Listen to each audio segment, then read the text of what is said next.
سبيل الدموع سبيل مريح تنهدى يا صاحي كي تستريح وبث Alhamdulillah, Barnamij atau acara dengan tema 24 jam bersama Nabi sallallahu alaihi wasallam. Adab yang pertama, adab bangun dari tidur.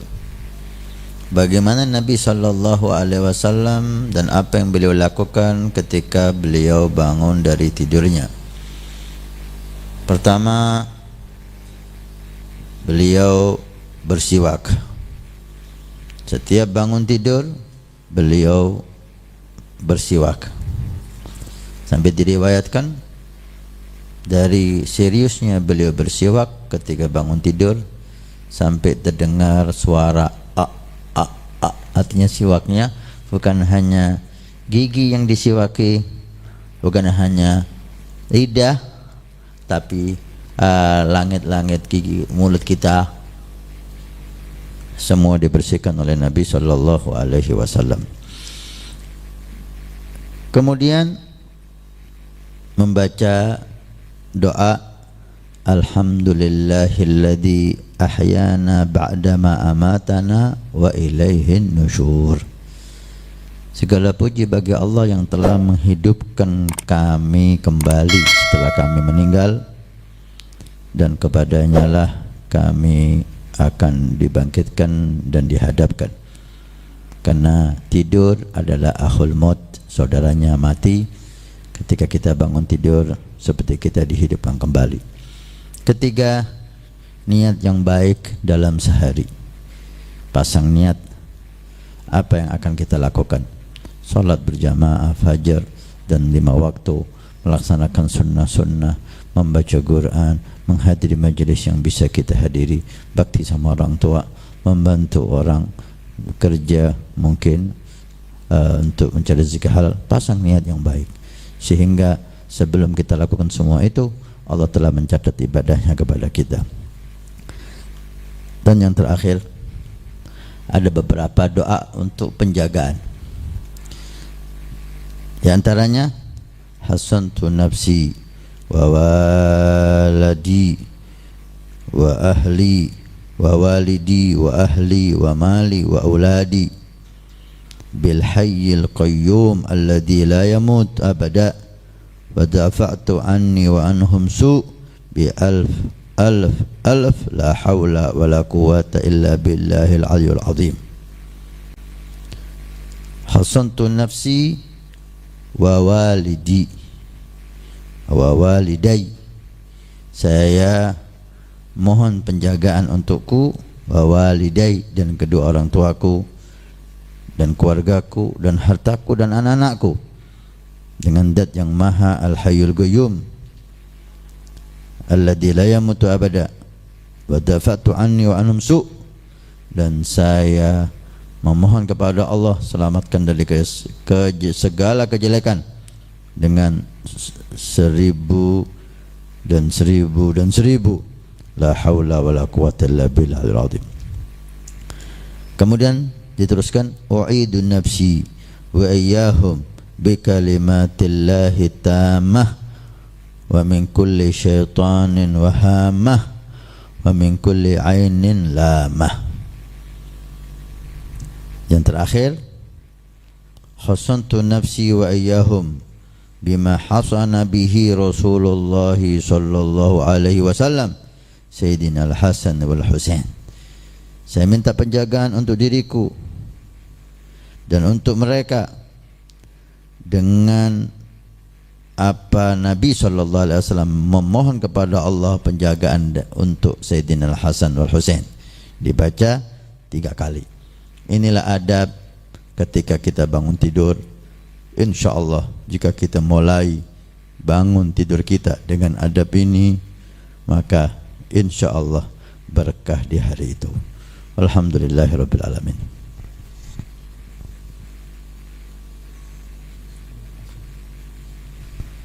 Alhamdulillah wa syukurillah pemirsa TV Al-Fatarim yang dirahmati oleh Allah Subhanahu wa taala dan juga pemirsa Nawi TV yang dirahmati oleh Allah Subhanahu wa taala dimanapun antum berada. Baru saja telah kita simak bersama Abu Nabi sekelumit tentang yaitu 24 jam bersama Nabi Muhammad sallallahu alaihi wasallam yang sudah disampaikan dan sudah kita simak bersama dari guru kita bersama Al-Mukarram Ali Hasan bin Ismail Mudhar. Mudah-mudahan apa-apa yang kita simak bersama di malam hari ini kita bisa mengamalkan di hari-hari kita sehingga tidaklah bagi Rasulullah sallallahu alaihi wasallam selalu ada di rumah kita dan di diri kita. Amin ya rabbal alamin.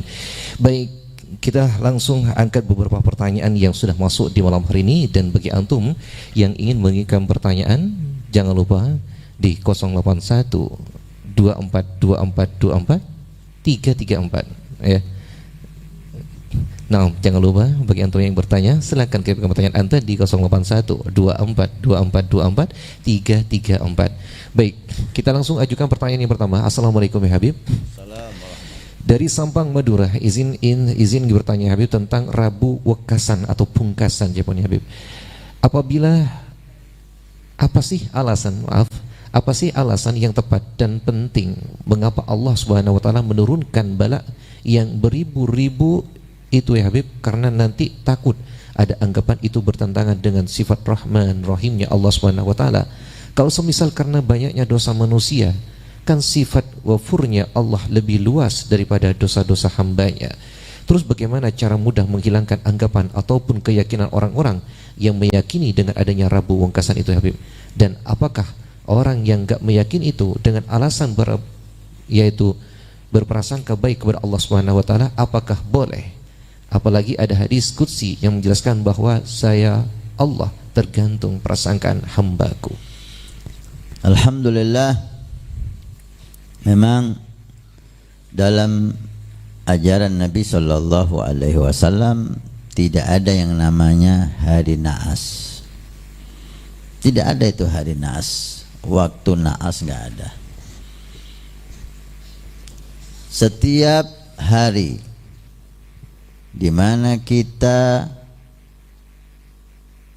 taat kepada Allah, maka hari itu adalah hari yang indah.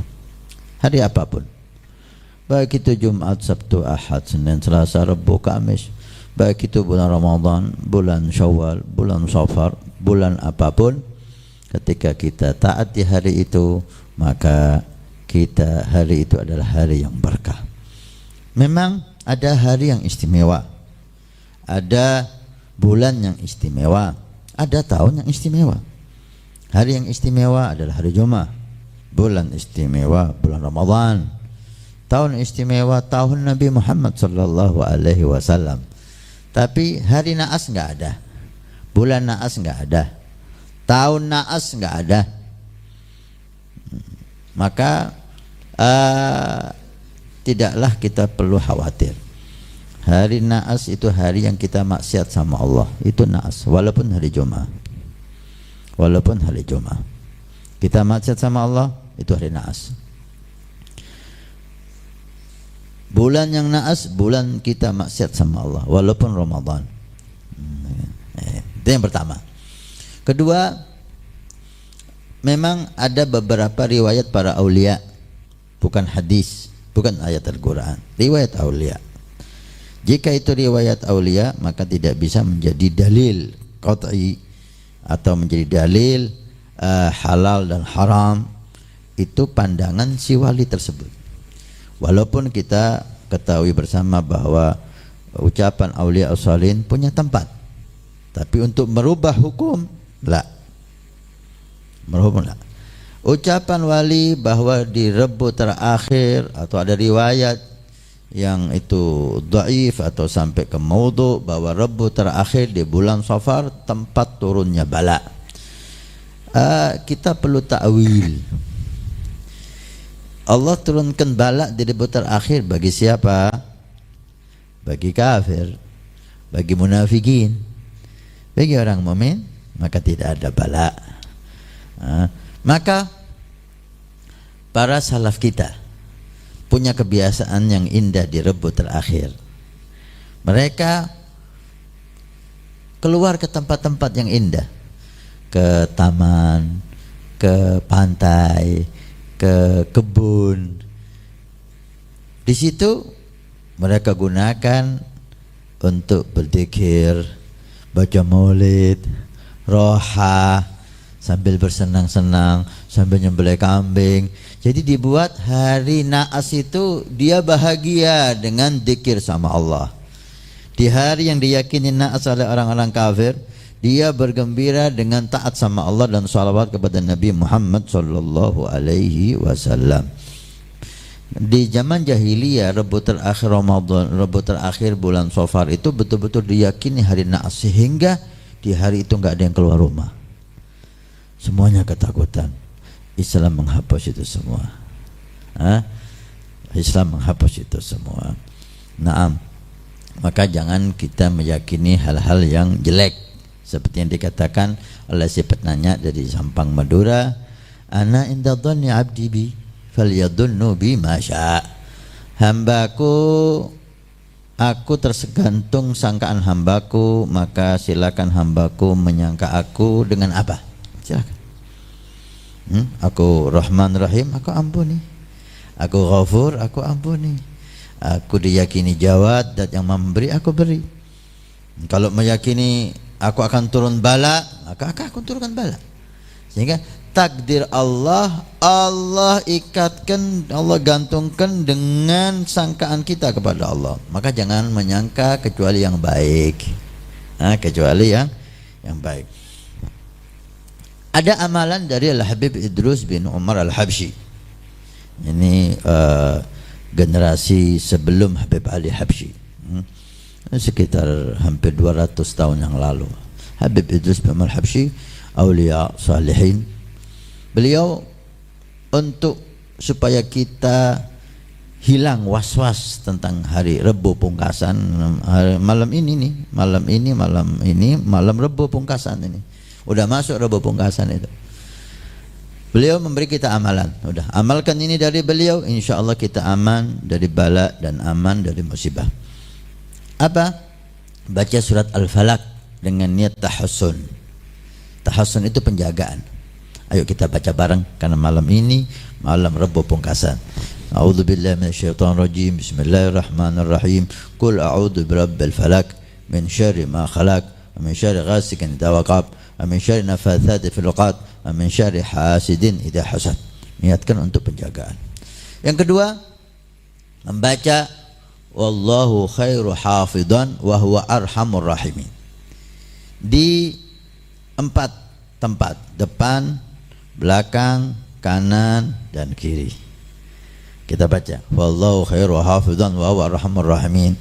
Kita menghadap ke kanan, wallahu khairu hafidhan wa huwa arhamur rahimin. Kita menghadap ke kiri, wallahu khairu hafidhan wa huwa arhamur rahimin. Kita menghadap ke belakang, wallahu khairu hafidhan wa huwa arhamur rahimin. Udah, selesai. Insyaallah selamat dari bala musibah. Ingat, jangan bermaksiat kepada Allah, itu sumber bala, itu sumber musibah. Alhamdulillah wa syukurillah. Jadi tadi doa itu Ustaz untuk mencegah daripada tolak bala, Ustaz. Bisa jadi tolak bala, karena tidak. Yang menurunkan bala Allah, yang menyelamatkan kita dari bala Allah. Nah, kita mohon kepada Allah. Nah, alhamdulillah wa syukurillah. Baik, terima kasih banyak kepada Akhinah yang ada di Madura atas pertanyaannya. Kita angkat kembali pertanyaan berikutnya. Datangnya dari Ahmad dari Bekasi. Pertanyaannya, Ustaz, ingin bertanya Ustaz tentang kesunahan memakai celak mata. Bagaimana cara dan waktu yang dianjurkan oleh Nabi Muhammad SAW? Untuk bercelak memang salah satu sunnah Nabi SAW. Yang pertama, jenis celak. Celak yang digunakan oleh Nabi SAW yaitu ithmit, celak yang dari batu itu, yang ditumbuk itu batu. Ya. Kemudian memakainya, sebagian meriwayatkan memakai celak sebelum tidur. Di sebelah kanan 2 kali, sebelah kiri 3 kali, supaya jumlahnya 2 ditambah 3, 5, witir. Innallaha witrun yuhibbul witra. Allah senang dengan jumlah bilangan yang witir. Nah, alhamdulillah. Baik, sangat singkat sekali jawaban dari beliau. Ada fadilah lagi Ustaz daripada celak ini Ustaz mungkin? Untuk kalau dilihat manfaat celak bisa membuat mata itu semakin tajam gitu loh. Bahkan banyak diyakini orang kalau kena sakit mata diberi celak ismit itu bisa sembuh. Sebagai obat. Alhamdulillah. Baik, enggak usah jauh-jauh beli ini Abu Nabi. Caranya mengamalkan sunnah Nabi Muhammad SAW dengan berbagai celak. Baik, kita angkat kembali datangnya dari Nawawi dari Bondowoso. Pertanyaannya Ustaz, bagaimana caranya membersihkan hati dari sifat-sifat yang tercela seperti sifat pemarah katanya Ustaz? Kita perlu membayangkan mungkin ya salah satu triknya marahnya Allah. Marahnya Allah. Adakah yang sanggup menahan murkanya Allah? Enggak ada. Maka dan Allah dalam riwayat menjanjikan siapa yang menahan amarahnya maka Allah akan menahan amarahnya untuk dia. Allah enggak marah sama dia kalau dia mau menahan amarahnya. Oh, beruntung besar. Kita tahan amarah kita dengan harapan Allah menahan amarahnya kepada kita. Kita maafkan saudara kita dengan harapan Allah memaafkan kita. Enggak ada yang gratis. Kama tadinu tudan. Kau memaafkan orang, kamu akan dimaafkan oleh Allah. Kau bisa marah sama orang tapi kamu tahan, Allah bisa marah sama kamu. Dan kalau kamu tahan, Allah akan tahan. Dan kesalahan kita banyak kepada Allah. Kesalahan orang kepada kita ada, tapi enggak sebanyak kesalahan kita kepada Allah. Allah aja gak marah sama kita, masa kita marah sama orang? Memang sulit ya, ngomong itu gampang, tapi prakteknya yang sulit. Kalau ada kemauan, insya Allah. Ada hadis Nabi SAW. Nabi pernah diminta wasiat oleh seorang pemuda ketika Nabi jalan. Ya Rasulullah, ausini, wahai Nabi beri aku wasiat. Dia oleh Nabi, ini pemuda pemarah. Nabi memberi satu wasiat, la taghdab. Jangan kamu marah. Dia gak puas. Dia pikir itu wasiat yang kecil, dia kepingin wasiat yang besar. Datang lagi ke sebelah kanan. Ya Rasulullah, ausini, beri aku wasiat. Nabi bersabda, la taghdab. Jangan kamu marah. Gak puas. Dia pikir gak marah itu amalan kecil. Dia datang yang ke depan lagi. Ya Rasulullah, ausini, wasiatkan, beri aku wasiat. Wahai haqqu lak la taghdab, la taghdab, la taghdab. Tidakkah aku sudah ngomong sama kamu, wasiat untukmu, jangan marah, jangan marah, jangan marah. Tapi bukan berarti kita ini enggak boleh marah sama sekali, ya. Yang enggak marah sama sekali itu dikatakan himar. Mukmin, kita lihat Nabi SAW. Apakah Nabi tidak pernah marah? Nabi marah. Bahkan sama istrinya beliau marah. Ketika apa? Ketika dilanggar syariat Allah. Ketika disakiti hati orang, marah Nabi SAW. Ketika ada sahabat membuka aib saudaranya, marah Nabi SAW. Bukan berarti sifat marah itu selalu jelek. Lah, ada saatnya kita menahan marah, ada saatnya kita perlu marah. Nahan marah ibadah, marah pada saatnya ibadah. Sayyidatuna Aisyah pernah ketika Nabi didatangi Sofiyah, salah satu istri Nabi SAW. Sofiyah ini cantik tapi agak pendek.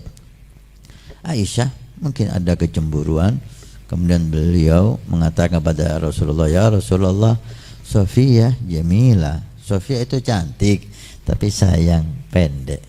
Marah Nabi SAW. Ya Aisyah, innaki qad qulti kalimah.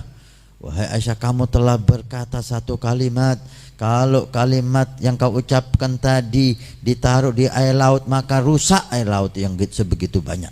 Marah Nabi SAW pada tempatnya, untuk mendidik, untuk menjaga kehormatan orang, untuk menjaga batas-batas agama Allah Subhanahu wa taala. Naam. Kemudian ada cara-cara Nabi SAW memberikan kepada kita cara ketika kita emosi, tidak bisa tertahan emosi. Taib. Apa yang perlu kita lakukan? Kalau kita dalam posisi berdiri, kita duduk. Jangan diteruskan berdiri, duduk. Kalau kita posisi duduk, kita tidur. Perpindahan itu mengurangi volume kemarahan. Dan ada riwayat lagi, kalau kamu marah, falyatawadda. Idza ghadaba ahadukum falyatawadda. Jika kamu marah nih, tidak bisa ditahan, cepat wudu. Fa innal ghadaba minasyaitan. Karena marah itu dari syaitan, dan syaitan tercipta dari api. Wala yudfi'ul nar illal ma'. Yang memadamkan api itu air. Maka ketika marah hendaknya Anda berwudu. Dan ada mengatakan la taghdab, jangan kau marah. Kata Sayyidi Habib Salim Asy-Syatiri, juga berarti jangan kamu membuat orang marah. Jangan kamu membuat orang marah. La taghdab itu bukan hanya kamu jangan marah, kamu jangan juga membuat orang marah. Jangan kamu nyakiti hati orang sehingga orang itu marah kepadamu. Jangan kamu berbuat salah sama orang sehingga orang itu marah sama kamu. La taghdab, ay la taf'al mujibal ghadab. Jangan kamu berbuat hal-hal yang membuat orang marah. Orang itu ada sifat marah. Ketika kita bersalah, jangan marah. Enak aja ngomong ente. Yang disakiti ini. Kamu juga jangan membuat orang marah gitu. Nah, Ustaz, baik, terima kasih banyak Ustaz. Terima kasih banyak Ustaz atas jawabannya.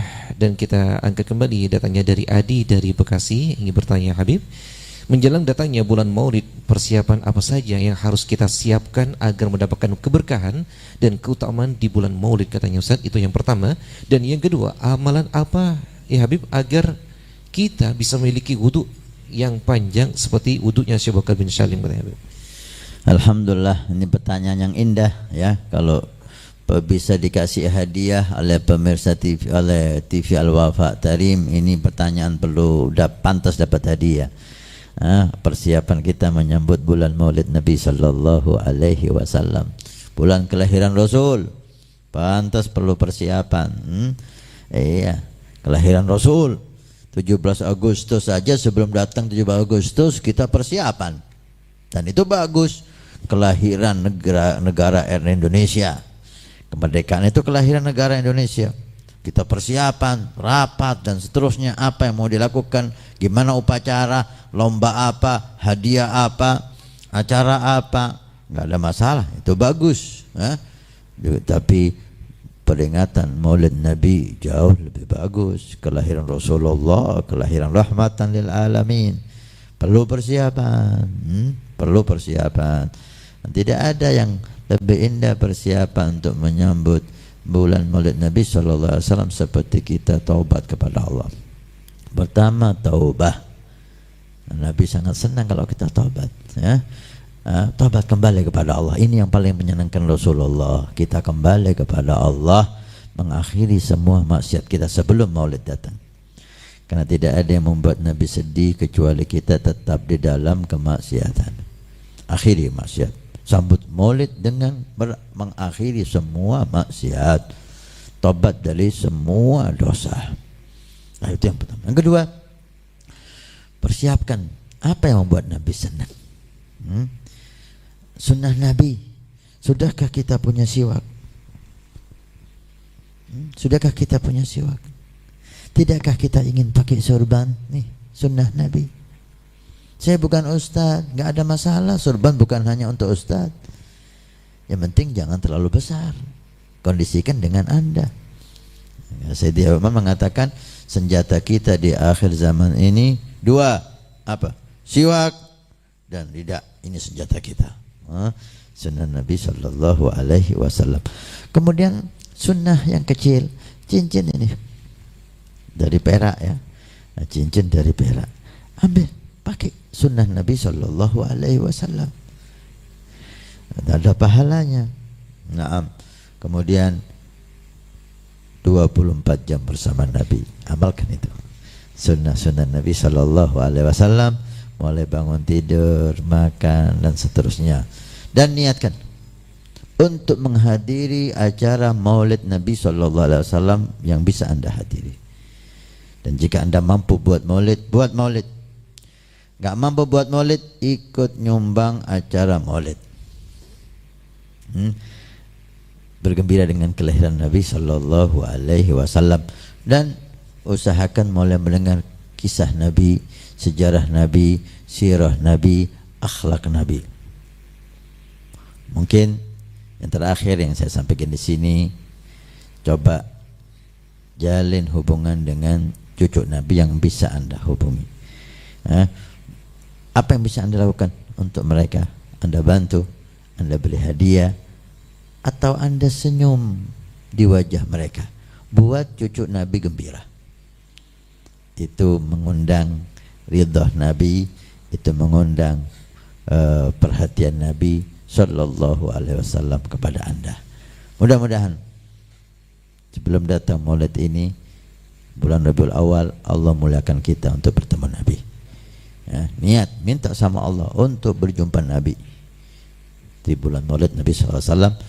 Dan mau pasang niat, tambah sholawat anda, tambah sholawat anda, tambah dzikir anda, tambah Quran anda, tambah sholat anda, tambah khusyuk anda, tambah bakti anda.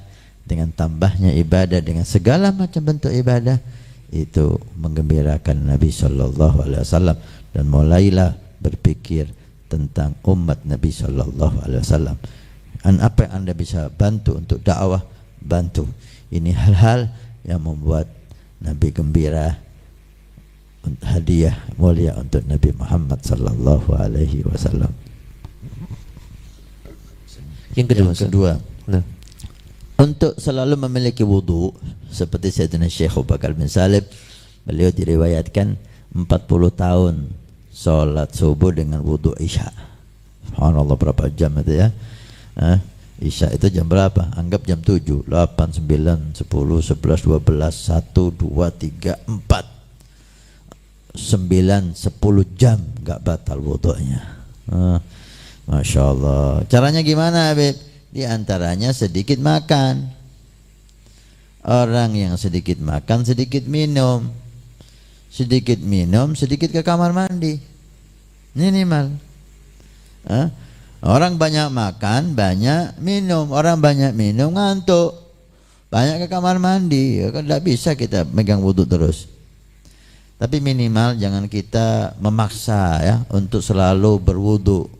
Gak batal, enggak. Jangan. Ada kelasnya itu. Yang penting setiap anda batal, anda wudu. Itu udah istimewa untuk kita. Setiap batal, anda wudu. Setiap batal, anda wudu. Selalu dalam keadaan berwudu. Itu sudah istimewa sekelas kita. Nah, Ustaz, bagaimana kalau di bulan Maulid ini Ustaz ada istilah 40 malam bersama Nabi Muhammad SAW dengan yaitu membaca Maulid Ustaz.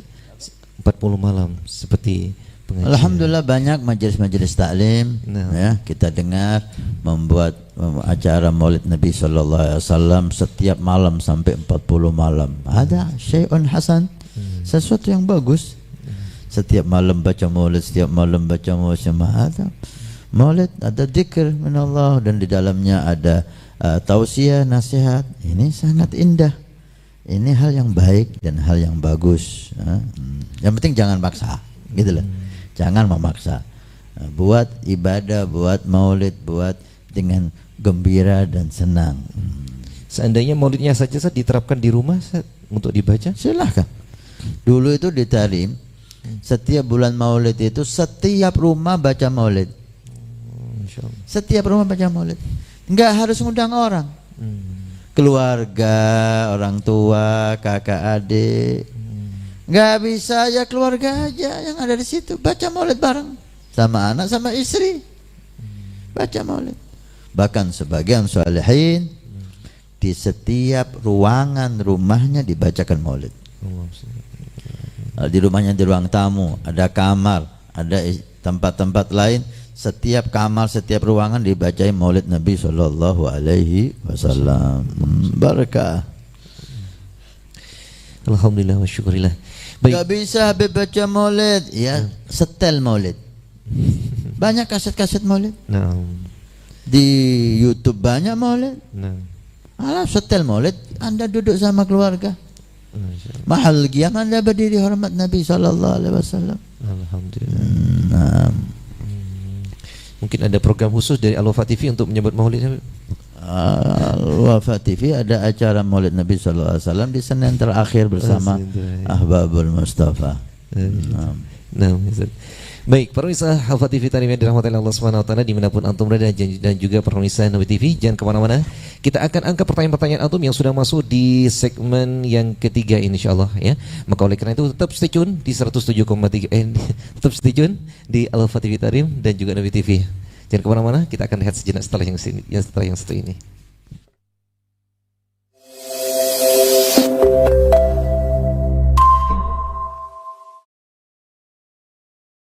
Bismillahirrahmanirrahim. Wabihi nastaftah. Wa in tastaftihu faqad ja'akumul fath. Bismillahirrahmanirrahim. Inna fatahna laka fathan mubina. Bismillahirrahmanirrahim. Al-Fatih, Al-Khatim. Subhanahu wa ta'ala. Bismillahirrahmanirrahim. Alhamdulillahi rabbil alamin.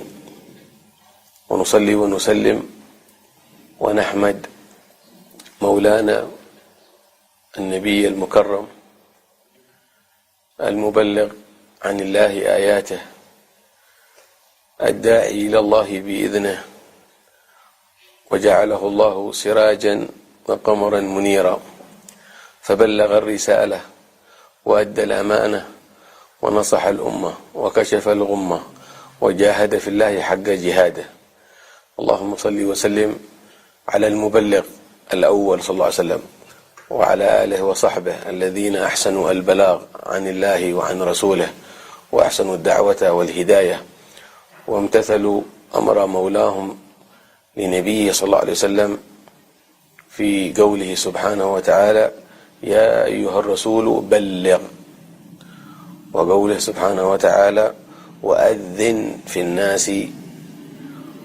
فكان معنى البلاغ ومعنى الإذن هو أصل وتأصيل لما يسمى في عصرنا اليوم بالإعلام والإعلام في صورة من صوره مثل القنوات الفضائية هو معنى من معاني وأذن أي بلغ أعلم الإعلام الأذان لغة الإعلام وبلغ وهو البلاغ عن الله إذا أحسن توجيه هذه القناة ونحن في هذا اللقاء الذي هو لقاء عرفان وشكر وثناء ودعوة للمستمعين لهذه القناة قناة الوفاء لمؤسسها الحبيب حسن ابن إسماعيل المحضار زاده الله توفيقا وأنوار وأظهر وأحيا به الآثار والأسرار في دعوة النبي المختار طريق الأئمة الأخيار أهل القرآن والسنة واتباع محبة الصحابة وهدي السلف الصالح وبارك في معهده المبارك المنور نور الإيمان أحيا الله به هذا النور وأضاء في القلوب والأسماع والأبصار وجعله ممن وطلابه وأحبابه ممن قال الله فيهم أو من كان ميتا فأحييناه وجعلنا له نورا يمشي به في الناس جعل الله معهده وقناته نورا ومنارا يهتدى ويستضاء به في ظلام الفتن والدعاوي والإعلام العارم الجارف المخل تكون قناته قناة الوفاء أدت وفاء لله ولرسوله ولكتابه وسنته بارك الله فيهم جميعا وفي طاقم القناة جميعا ونهيب ونحث المسلمين والأحباب في جهات شرق إندونيسيا باغتنام المشاهدة والمتابعة لهذه القناة، قناة الوفاء، ويستلهمون معاني الوفاء مما قال الله في وصف نبيه سيدنا إبراهيم: وإبراهيم الذي وفى. جعلنا الله وإياكم من أهل الوفاء لله ولرسوله ولكتابه وسنة نبيه ولخدمة شريعته، وتقبل وثبت ونشر نورها في الآفاق. وأكرر شكري وثنائي لطاقم القناة وللمؤسسة الحبيب حسن بن إسماعيل المحضار، وبارك الله في المشاهدين وجزاكم الله خير. تحيتي من رباط العلم الشريف لسيدنا الإمام المجدد نور الدين علي ابن مفتي مكة المكرمة محمد بن حسين بن عبد الله بن شيخ الحبشي، مؤسس أول رباط علم بحضرموت. تحياتنا ودعاؤنا لكم من هذا الرباط مشيخة وإدارة ومعلمين وطلابا وأحبابا وكل المنتسبين إلى دائرة الرباط وفروعه والمقام وبقية أربطة الوادي الميمون. فبارك الله فيكم، آواكم الله، نصركم الله، ثبتكم وأمدكم، والصلاة والسلام على سيدنا محمد وعلى آله وصحبه وسلم، والحمد لله رب العالمين. محبكم محمد بن علي بن عبد القادر بن محمد بن الإمام علي بن محمد بن حسين الحبشي، والسلام عليكم ورحمة الله وبركاته.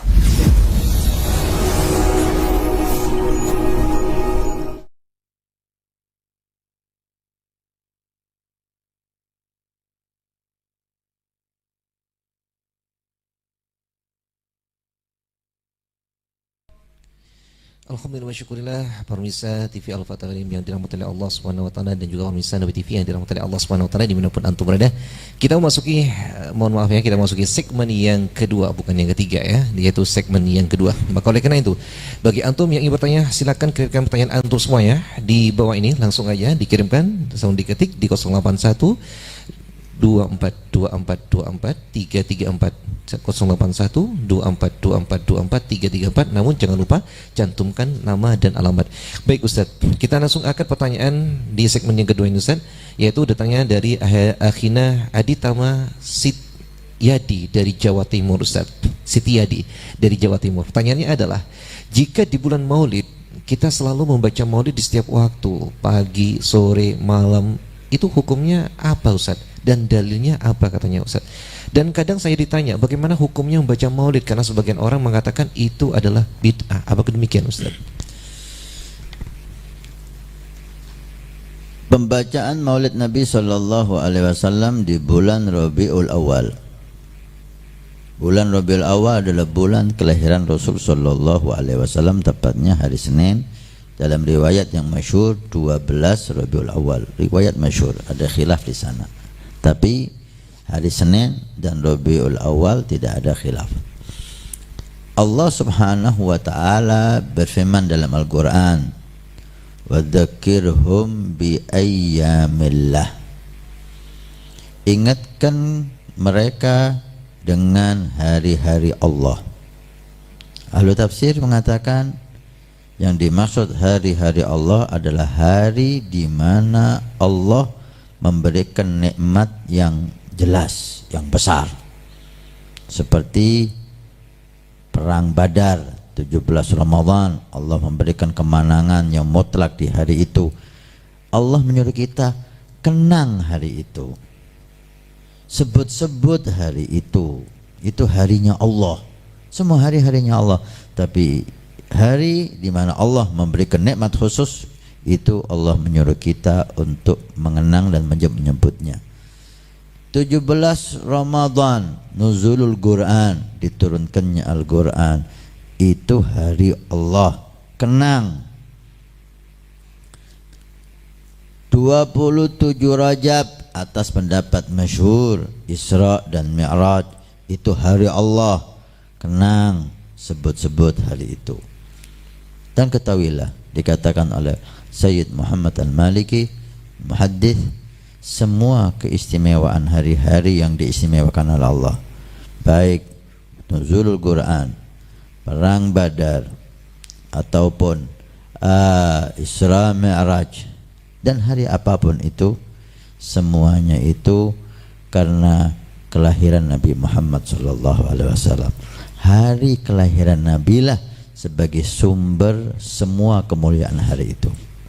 Artinya hari kelahiran Nabi adalah yang sangat pantas disebut ayyamillah. Wa dzakirhum bi ayyamillah, ingatkan mereka dengan hari-hari Allah yang agung. Tidak ada yang lebih agung di hari dilahirkannya Nabi sallallahu alaihi wasallam. Maulid Nabi memperingati hari kelahiran Nabi, masuk dalam ayat ini. Tentang dalil maulid, Nabi enggak baca maulid. Kalau yang dimaksud maulid dengan susunan fasal demi fasal, baik itu maulid habsyi, maulid diba, maulid azab, maulid diulami, kemudian ada mahadul qiyam, cara-cara seperti itu memang tidak ada di zaman Nabi. Caranya enggak ada. Tapi kisah Nabi itu ada di zaman Nabi. Nabi sendiri menceritakan kisah kelahirannya. Hari Senin itu hari kelahiranku. Ketika ditanya tentang puasa hari Senin, kenapa anda puasa hari Senin ya Rasulullah? Dzaka yaumun wulidtu fi. Hari itu aku dilahirkan. Nabi menyebutkan hari kelahirannya. Sahabat Nabi SAW menceritakan tentang lahirnya Nabi Muhammad. Sayyidina Abbas bin Abdul Muttalib, paman Nabi SAW, di hadapan Nabi SAW beliau memuji Rasulullah dengan menceritakan hari kelahiran, karena Abbas pamannya tahu kejadian kelahiran Nabi SAW. Dibuat oleh Sayyidina Abbas suatu puisi, suatu qasidah, suatu bait syair memuji Nabi Muhammad ketika dilahirkan. Ini maulid. Dan sahabat Nabi SAW menceritakan tentang masa kecilnya Nabi, menceritakan tentang wahyu turun, menceritakan tentang peperangan Nabi, menceritakan tentang akhlak Nabi, menceritakan tentang wafat. Ini semuanya maulid. Cuma versinya enggak seperti versi kita. Kenapa kita kok enggak seperti versi mereka? Kenapa kok bikin versi baru? Loh, memangnya kenapa kalau versi baru? Inilah, maka kita perlu mengetahui untuk menjawab mereka. Satu, yang tidak semua yang tidak dilakukan Nabi itu dilarang untuk kita lakukan. Ulama ahlul usul bersepakat bahwa at-tarku laisa bidalil. Ketika Nabi meninggalkan sesuatu atau ketika Nabi tidak melakukan sesuatu, itu bukan dalil hal itu dilarang. Ini semua sepakat. Maka kalau ada yang tanya suatu ibadah, suatu taat, ini kan enggak dilakukan Nabi, ini bodoh. Ini dia melarang itu bodoh. Karena at-tarku laisa bidalil. Ketika Nabi enggak melakukan hal itu, bukan berarti hal itu dilarang. Tidak menjadi dilarang kecuali ada nas Nabi melarangnya. Nabi melarang itu berarti itu dilarang. Ketika Nabi diam atau Nabi tidak melakukan, itu bukan dilarang berarti. Tinggal dilihat melanggar syariat apa enggak. Kalau enggak, fadhol. Yang pertama. Yang kedua, salawat adalah dzikir. Dan dzikir dikatakan oleh Allah dalam Al-Quran, berzikirlah kamu kepada Allah qiyaman dalam keadaan berdiri, wa qu'udan dalam keadaan duduk, dan ketika kamu tidur. Semua keadaan kita disuruh zikir. Maulid ada zikir ketika duduk, ada zikir ketika berdiri, mengamalkan Al-Quran. Ada zikir Allah dan Nabi membuka dengan lebarnya, wadkurullaha dzikran katsira. Harus zikirlah kamu kepada Allah dengan zikir yang banyak. La yazal lisanuka radban bi dzikrillah. Hendaknya lisanmu selalu basah dengan zikir kepada Allah Subhanahu wa ta'ala. Allah membuka pintu zikir dengan luas. Maka tidak ada yang boleh membatasi. Hai. Kemudian Nabi sallallahu alaihi wasallam memperingati suatu kejadian ketika Nabi masuk ke Madinah dan dijumpai orang Yahudi di Madinah puasa di hari Asyura. Beliau bertanya, kenapa kamu puasa hari Asyura? Hari ini bersejarah Muhammad. Sejarah apa? Allah menyelamatkan Nabi kita Musa dan menenggelamkan Fir'aun dan tentaranya. Nabi mengatakan, nahnu aula bi Musa minkum. Kami berhak menghormati Musa. Kalau ini hari bersejarah, kami akan memperingatinya. Maka Nabi berpuasa dan menyuruh orang untuk puasa. Kalau hari diselamatkannya Nabi Musa itu hari yang bersejarah sehingga diperingati oleh Nabi SAW, bagaimana dengan hari kelahiran Nabi Muhammad? Akal siapa yang menyatakan itu bukan hari bersejarah? Loh, kenapa kita enggak puasa? Loh, memangnya ibadah itu hanya puasa? Memangnya senang itu, gembira itu hanya diwujudkan puasa? Banyak perwujudan kegembiraan. Dengan puasa, dengan dzikir, dengan sedekah, dengan baca Quran, dengan sholawat, itu semuanya bentuk ibadah yang menunjukkan kegembiraan. Itu dalil Al-Quran. Ini dalil hadis Nabi sallallahu alaihi wasallam. Ini untuk kita orang yang cinta kepada Maulid dan cinta kepada Nabi, sebagai jawaban kepada mereka. Supaya kita enggak dibodohi bahwa kita lebih punya dalil dari mereka. Itu yang pertama. Bukan ini untuk mereka juga bikin maulid. Terlalu jauh itu. Ini dalil untuk kita menjawab mereka ketika mereka tanya dalilnya. Ini dalilnya. Ini Al-Quran, ini hadis Nabi Muhammad. Ketahuilah mereka tidak akan puas. Sebelum Anda jawab pertanyaan mereka, mana dalilnya, Anda harus tahu mereka tidak akan puas dengan jawaban Anda. Dan Anda enggak perlu peduli. Sampai Asy-Syahid Said Ramadan Buti, Masya Allah, beliau setelah menerangkan ini saya tidak berharap mereka yang membid'ahkan maulid untuk bikin maulid dengan dalil ini. Enggak. Terlalu jauh itu. Ini hanya untuk teman-teman saudara-saudara saya yang ingin membuat maulid supaya mereka tenang dan mereka bisa menjawab kalau ditanya. Hanya itu. Kalau mereka, kata Said Ramadan Buti, ketahuilah kalau Nabi Muhammad datang lagi umpamanya dan mengatakan kepada mereka bahwa maulid itu syai'un hasan, sesuatu yang baik, mereka tetap tidak mau terima. Subhanallah. Saya ketika dengar itu kaget saya. Sampai seperti ini beliau ya. Dari apa? Dari putus asa udah. Mereka enggak mau paham. Mereka enggak mau mengerti. Mereka mau kita ikut. Mereka mau membodohi kita. Mereka maunya menyesatkan kita. Kita beri dalil Al-Quran, kita beri dalil hadis, mereka tidak mau menerima. Ini ayatnya, tafsirnya enggak sesuai. Ini hadisnya dhaif. Mengklaim kesalahan orang dan tidak mau mendengarkan, tidak mau berpikir, tidak mau memahami, tidak mencari kebenaran, mencari apa? Menyalahkan orang. Oh seperti itu, mau diapain? Ya biarin. Gak perlu kita habiskan waktu kita untuk mereka. Maka ketahuilah, ketika Anda mau menjawab mereka yang membilang maulid itu bid'ah, Anda jawab dengan dalil ini, tapi Anda harus siap bahwa mereka tidak akan menerima dalil Anda.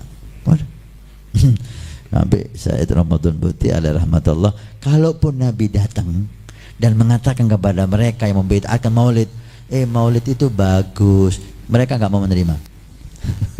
Sampai seperti itu ya. Artinya apa? Kita pahami beliau udah putus asa dari orang-orang itu. Enggak mau paham. repot kan. Ada orang nggak mau paham, maunya yang di kepalanya itu yang dia dengar dari gurunya, harus ini, nggak mau berubah, tetap ini. Oh, udah silahkan. Nah, kita bikin maulid Nabi Muhammad SAW. Anda bertanya, kita jawab. Nggak puas dengan jawaban kita, qalu salama. Wa idza khatabahumul jahiluna qalu salama. Jika orang bodoh mendebat kita senyum dan kita tinggal, selesai.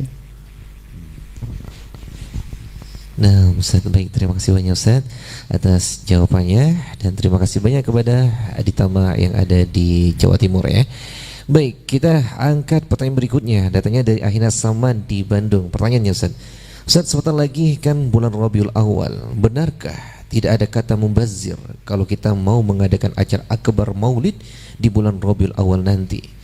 Dan niat apa saja yang harus dihadirkan saat mengeluarkan uang yang digunakan nanti selain niat mengembirakan daripada Nabi Muhammad SAW? La israfa fil khair wala khaira fi israf. Ada kata-kata yang indah. La israfa fil khair. Kalau itu hal baik, gak ada kata-kata mubadir. Seperti halnya tidak ada kebaikan dalam mubadir. Dzikir nih, jangan banyak-banyak. Kalau jangan banyak-banyak dzikir, dzikir khair. Nabi SAW mengatakan, lisanmu hendaknya basah selalu dengan dzikrullah. Enggak ada israf dalam dzikir, itu enggak ada. Kebanyakan ini mubadir dzikirnya enggak ada. Sedekah jangan banyak-banyak, mubadir enggak ada. Sedekah khair, semakin banyak semakin bagus. Semua kebaikan tidak ada israf. Yang penting jangan maksa. Beda ya. Israf dengan memaksa itu beda. Bikin maulid besar-besaran, ahlan. Saya 1 miliar saya kuatkan ikut maulid Nabi. Inti punya uang berapa? 10 miliar Habib, silahkan. 1 miliar dari 10 miliar sedikit untuk Nabi Muhammad. Gak maksa kan orang ini. Dia punya uang 10 miliar, dia berikan 1 miliar untuk maulid. Gak maksa, gak mubadir, gak ada israf untuk Nabi Muhammad. Nah, kalau memaksa itu yang jelek. Nabi gak mau. Saya mau bikin maulid, gak punya uang Ustaz. Kalau maulid gak perlu uang. Anda baca maulid di rumah dengan anak istri, hanya cukup pisang goreng. Anak Anda 2, istri Anda 1, 3 pisang goreng, 4 pisang goreng dengan Anda. Setelah mahal qiyam doa, makan pisang goreng sama teh, selesai. Anda buat maulid. Enggak, saya ingin maulid besar, ngundang kiai, ngundang grup sholawat. Saya tidak punya uang, saya mau utang. Ini jelek. Ini memaksa namanya. Melanggar syariat Nabi Anda, melanggar sunnah Nabi Anda. Enggak seneng Nabi. Ana wa sulaha'u ummati bura'un minat takalluf. Sabda Nabi, saya dan orang-orang soleh tidak mau bantu orang memaksa diri dalam segala hal, nggak mau Nabi. Loh, ini ada orang Habib ini, kiai ini terkenal soleh, wali lain. Amalan per orang itu lain, tidak bisa dibuat dikiaskan. Ada keadaan tersendiri dia mungkin. Ada sesuatu hal yang lain yang kita nggak pahami mungkin. Itulah. Nah, untuk kita, untuk awam sebagai pedoman, jangan maksa. Saya punya uang 10 juta Ustaz, 1 juta saya buat untuk maulid. Ahlan bersalah, jamil, baik. 10 juta saya berikan semuanya. Anda nggak butuh lagi. Anak istri Anda udah cukup. Nggak akan kepikiran nanti ada sesuatu yang perlu uang itu. Nggak ada Ustaz. Insya Allah bulan depan anak ada lagi 10 juta. Silahkan 10 juta untuk Nabi. Semua uang Anda, dengan catatan Anda nggak maksa dan keperluan Anda akan ada pada waktunya. Silahkan. Yang penting Anda buat maulid dengan niat untuk menghormat Nabi dan tidak memaksa. Tidak ada paksaan.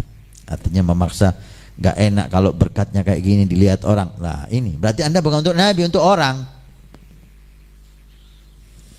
Kalau berkatanya kecil gak enak diomongi orang, Anda berarti maulid untuk orang, bukan untuk Nabi.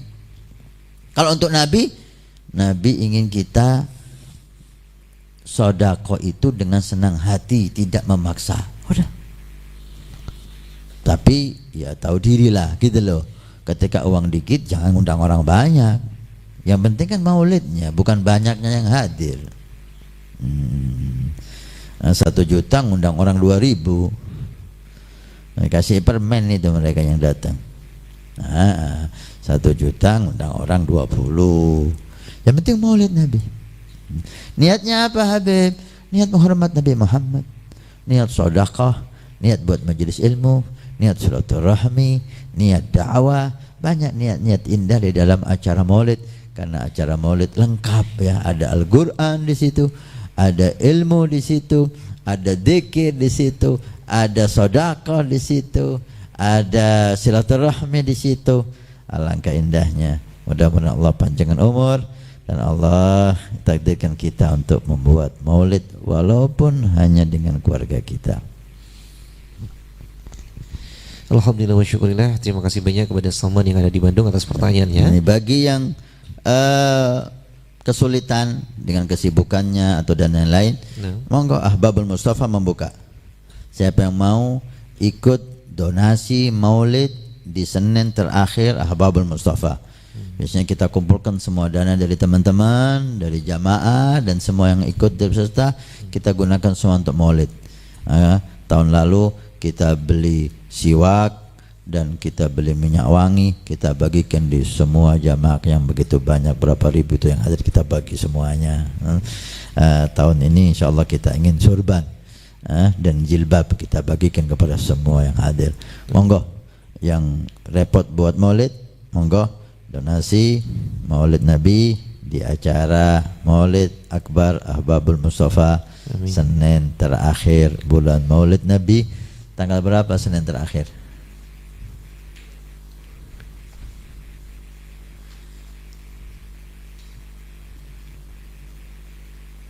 Hmm?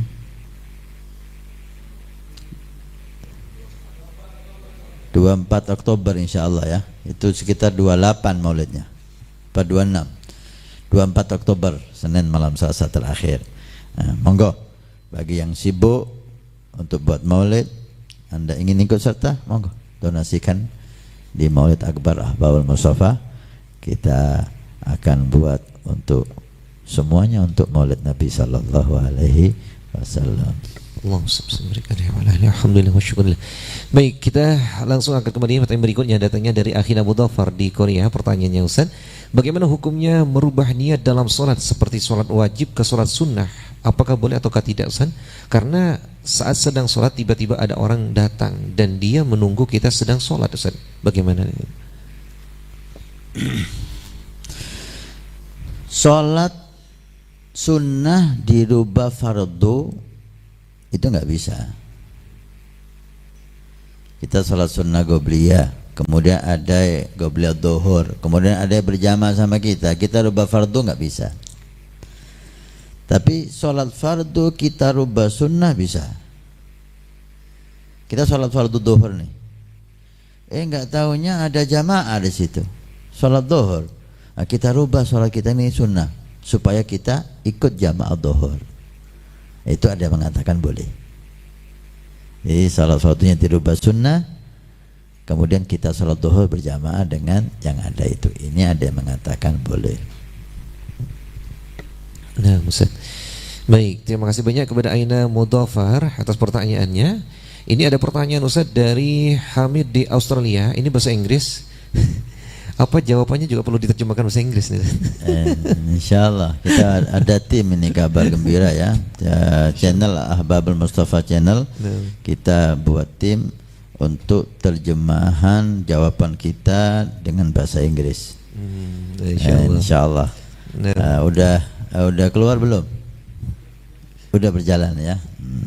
Monggo. Ini bahasa Inggris diterjemahkan bahasa Indonesia. Jadi orang Australia menonton acara ini. Kayaknya nih. Dan dia nggak paham bahasa Indonesia kelihatannya ini. Saya. Nah, from Hamid dari Australia, Ustaz. Ya. Masya Allah.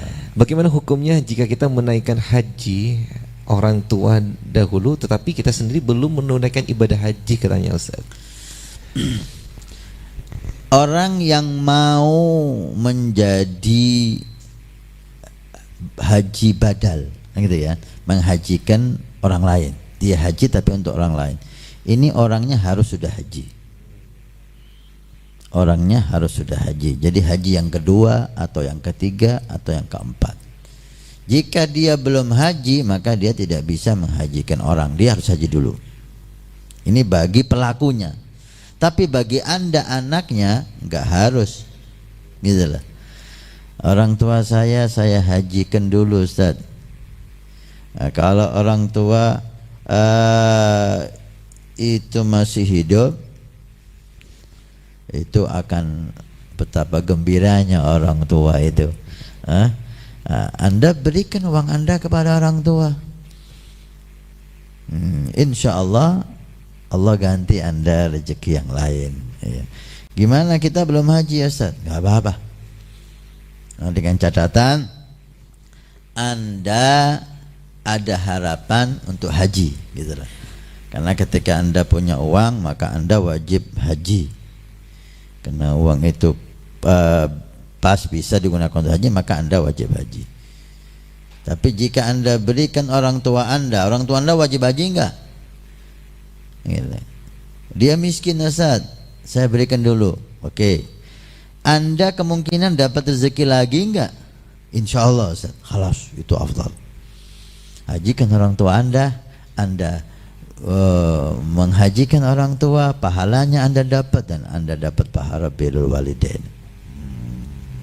Dengan catatan Anda insya Allah bisa dapat rezeki lagi untuk haji. Karena ketika Anda punya uang untuk haji, Anda udah wajib, gitulah. Anda udah wajib. Nah, Ustaz, thank you very much ya buat Hamid nih, Ustaz. Ya, kita tunggu kembali pertanyaan berikutnya dari Hamid ya, dari Australia ya. Cuman bisanya itu aja, jangan banyak-banyak. Baik, kita angkat lagi datanya dari Fitriansah dari Palembang nih Ustaz. Mohon izin bertanya, apakah sah salat Jumat yang khotibnya membaca sholawat tapi tidak menyebutkan nama Nabi Muhammad SAW secara jelas, melainkan hanya disebutkan domirnya saja, katanya Ustaz. Lafadznya soalnya seperti Allahumma sholli wa sallim wa barik wa karim mu'addim wa ala ali wa sahbihi wa sallim tasliman katsira. Naam. Ini ya. Dalam khutbah kita tahu rukunnya ya. Rukun khutbah itu alhamdulillah, salawat kepada Nabi, wasiat bitaqwallah. Khutbah pertama. Kemudian sebelum duduk baca Al-Qur'an. Khutbah kedua alhamdulillah, salawat, wasiat bitaqwallah. Sebelum selesai doa lil mu'minin wal mu'minat bil akhirah. Baik. Ini di mazhab Imam Syafi'i. Dan tentang sholawat dhamir itu muktamad di mazhab Imam Syafi'i, gak sah. Gak sah. Itu yang pertama. Tapi ada pendapat mengatakan sah.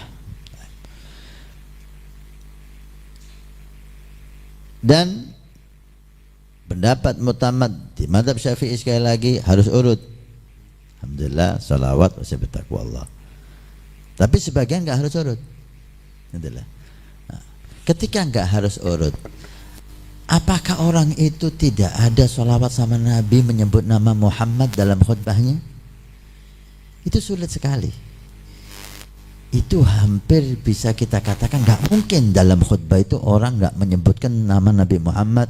Minimal membaca ayat Al-Quran, innallaha malaikatahu yusholluna 'alan nabi, ya kan, di khutbah yang kedua itu biasanya dipakai ya. Asyahid, memang sebagai khatib di sekitar mazhab Syafi'i Anda harus betul-betul mempelajari khutbah yang benar, yang sah menurut mazhab Syafi'i, supaya Anda enggak timbul masalah seperti ini. Itulah. Tapi bagi kita pendengar khutbah, jangan kita berpegangan dengan satu pendapat. Kita perlu luas dengan pendapatnya, guys, sehingga kita tidak mempermasalahkan seperti ini, bahwa ada pendapat yang membolehkan. Sekali lagi, saya memberi masukan dua golongan. Pertama kepada khatib, ya khatib, jika Anda khutbah di kalangan madhab Syafi'i, tolong pelajari khutbah yang benar secara mu'tamad di madhab Imam Syafi'i. Alhamdulillah, salawat kepada Nabi dengan menyebutkan namanya atau Nabi atau Rasul, ya. Kemudian wasiat bitaqwallah dengan kalimat ittaqullah, atau perintah untuk kebaikan, larangan untuk kejelekan. Kemudian baca Quran satu ayat penuh yang mafhum. Nah, ini yang mu'tamad, gitulah. Khutbah pertama dan khutbah kedua ditambah doa.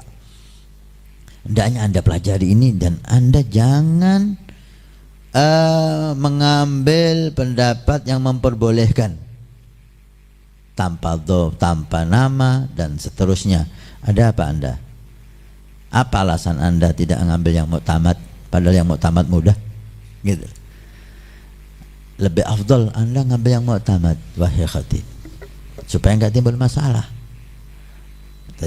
Bagi Anda pendengar khutbah, Anda jangan terfokus satu pendapat ini sehingga Anda mengklaim bahwa khutbahnya enggak sah.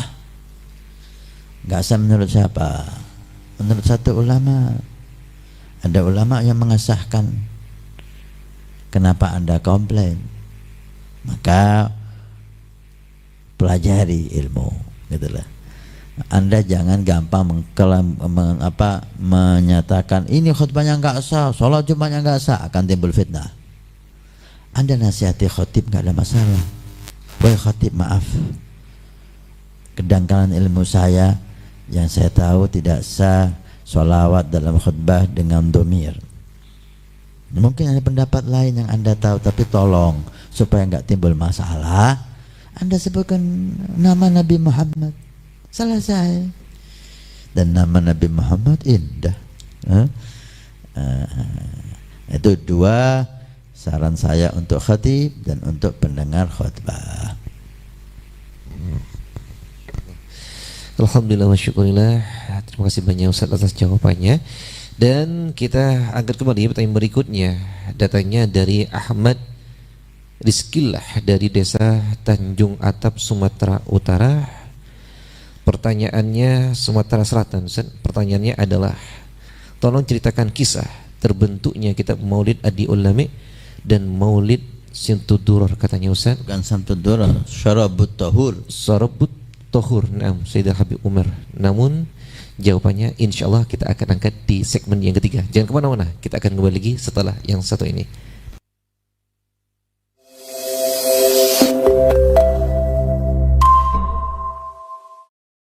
Assalamualaikum warahmatullahi wabarakatuh. Alhamdulillah, wassalatu wassalamu ala rasulillah Sayyidina wa maulana Muhammad ibn Abdillah. Allahumma salli ala Sayyidina Muhammad wa ala ali Sayyidina Muhammad.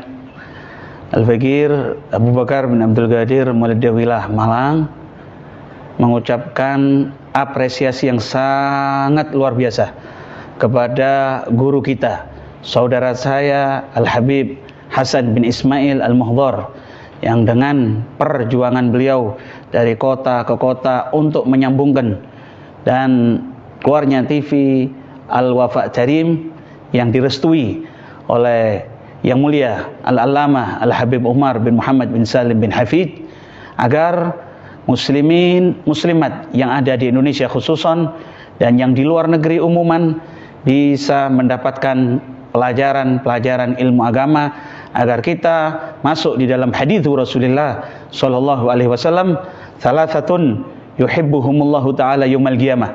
3 orang ini akan dicintai oleh Allah nanti di yaumil qiyamah. Yang pertama, alladzi yuhibbul ilmah wal ulama, orang yang cinta kepada ilmu dan cinta kepada alim ulama. Bisa Anda dapatkan di dalam TV Al-Wafa Karim.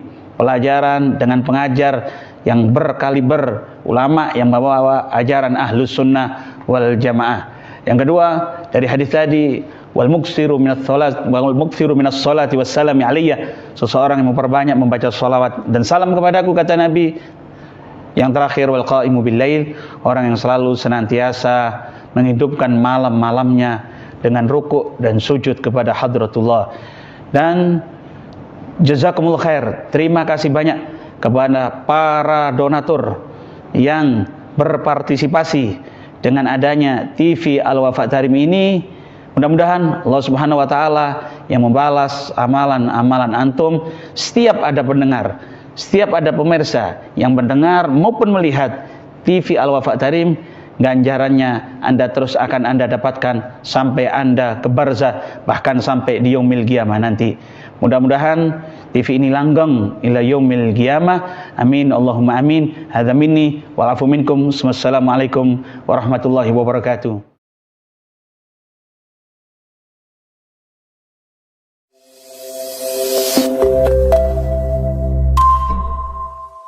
Bismillahirrahmanirrahim. Alhamdulillahi rabbil alamin. Allahumma shalli wa sallim ala sayyidina Muhammadin wa ala alihi wa sahbihi ajma'in.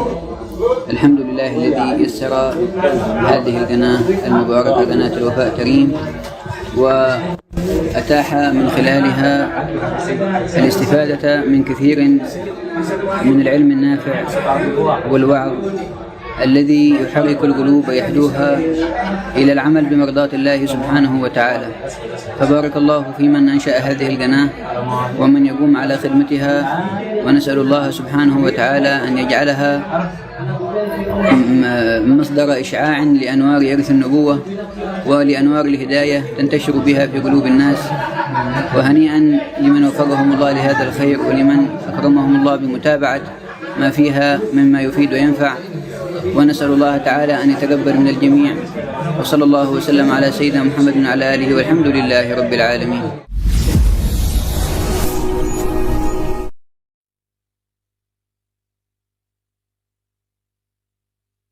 Alhamdulillah wa syukurillah para pemirsa TV Al-Wafa Tarim yang dirahmati Allah Subhanahu wa taala dan juga pemirsa Nabi TV yang dirahmati Allah Subhanahu wa taala dimanapun antum berada. Kita memasuki segmen yang terakhir. Yuk, bagi antum yang semuanya yang sudah mengirimkan pertanyaan antum, jangan lupa simak dengan betul, dan bagi antum yang ngantuk jangan lupa minum kopinya agar supaya tidak ngantuk nih. Baik, kita langsung angkat pertanyaan-pertanyaan yang sudah masuk di malam hari ini, yang tadi sempat pending nih, datangnya dari Ahina Ahmad Rizkillah dari Desa Tanjung Atap, Sumatera Selatan. Minta tentang masalah cerita kisah terbentuknya kitab Maulid Adi Ulami dan Maulid, yaitu Sarabut Tahur daripada Sayyidi Habib Umar, katanya Ustaz.